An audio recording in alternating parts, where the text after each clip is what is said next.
My name is John Tate, and this is my presentation for Law 2150, the end of semester presentation. And I'm doing mine on the court case Stella Liebeck versus McDonald's restaurants, and what really happened in that court case. I struggled choosing a topic, but I stumbled upon this one. I'd always kind of heard about it and didn't really know too much about it, so I decided to kind of look up some more information before choosing this topic. And I realized that a lot of people don't realize just how complicated this story really was. It set the precedent for the caution labels on all hot drinks, fast food restaurants, grocery store drinks, all of that. And it was really the premier lawsuit case in the mid 90s. It made national headlines all over the place. Most people consider, kind of out in the public that don't know a lot about the case, they say the damages were outlandish or ridiculous. However, the full facts, they really may change the opinions. And it also relates to both business and law, so it was perfect for this course. There are 3 or 4 lawsuits kind of like this in the news recently that kind of got me onto the idea. Environmental Law Foundation sued Gerber Products, Del Monte Foods, and Beach Nutrition Corporation for selling baby products that contain lead levels that were above that were acceptable, and they said they should have to have a label on their products due to a California proposition.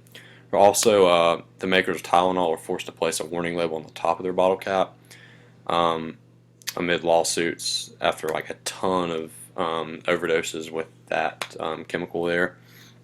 And a pimp in Portland, I actually heard about this on the news, sued Nike claiming Nike should have warning labels in their shoes saying they could be used as dangerous weapons after he stomped the face repeatedly of a customer that did not pay his dues for what he was provided.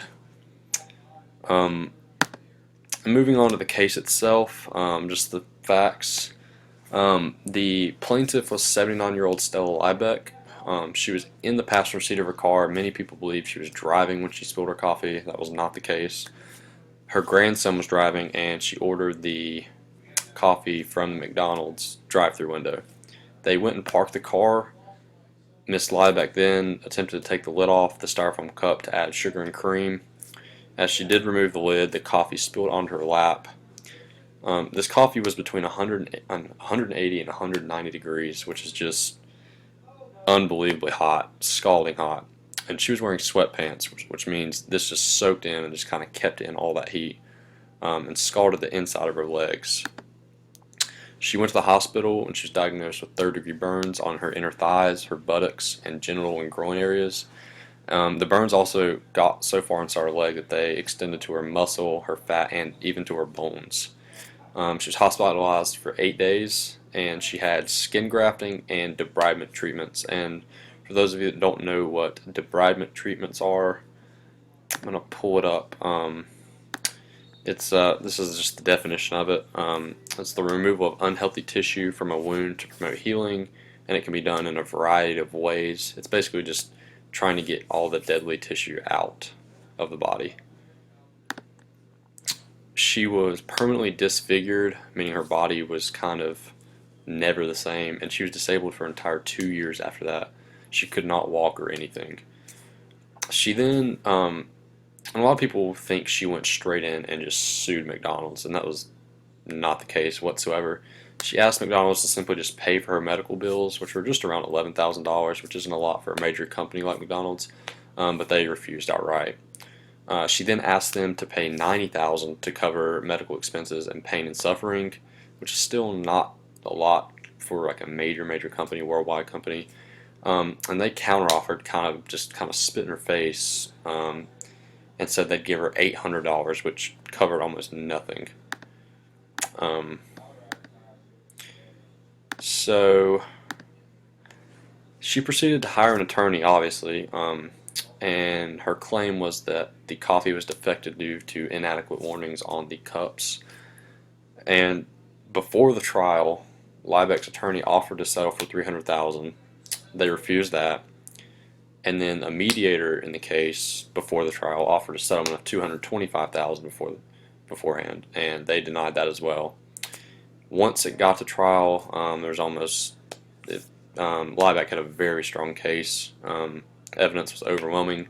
There were over 700 other claims brought against McDonald's in the previous 10 years because of its coffee and how hot it was.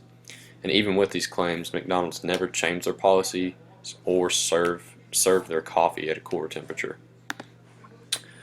After deliberation by the jury, she was awarded $160,000 in compensatory damages and $2.7 million in punitive damages. Just an absurd amount of money. And how the jury came up with that 2.7 million number, that's about 2 days worth of coffee profit for McDonald's for all their fast food restaurants.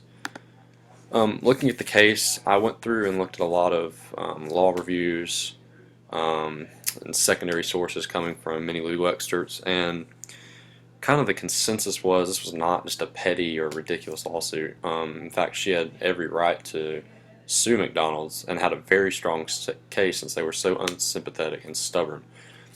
2 years ago, a lawyer turned filmmaker released a movie about this to try and change the public perception of the whole case and show that she actually had a legitimate lawsuit. The central issue that many of the law reviews revolved around when looking at the case was, is hot coffee an unreasonably dangerous and defective product because of its temperature? And I believe it is. I think coffee, if it's now at 100 degrees, no, I don't believe so, but at 180 or 190 degrees, that's just that's way too hot to be serving to the public. And it kind of comes down to expert medical expert testimony. This is a piece from a law firm, one of their law reviews, and it says, the plaintiff's medical expert, Dr. Charles Baxter, straight into coffee temperature and said that coffee could not be consumed at 180 degrees, which is what they served it at. He said the optimal temperature would be between 155 to 160 degrees. But Dr. Turner Osler said that even if the coffee had been served at 155 or 160 degrees, the same injuries would have been sustained by Stella Liebeck. So even with what the plaintiff's medical expert said, even the defense attorney for McDonald's even said that at 160 degrees that was still way too hot for consumption by a customer.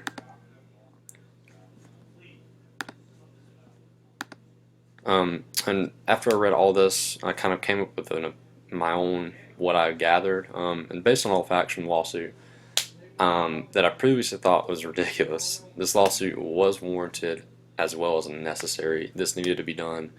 McDonald's needed to change their policies and bring down the temperature of their coffee. 180 degrees is just entirely too hot for something to be served to a customer.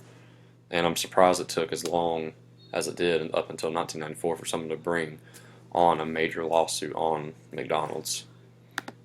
In conclusion, Liebeck versus McDonald's Restaurants, which public opinion believes is a laughable lawsuit, was a legitimate and warranted court case due to Miss Liebeck's pain and suffering, as well as McDonald's negligence and poor policies. And that is all. These are my references coming up. Most of mine were taken from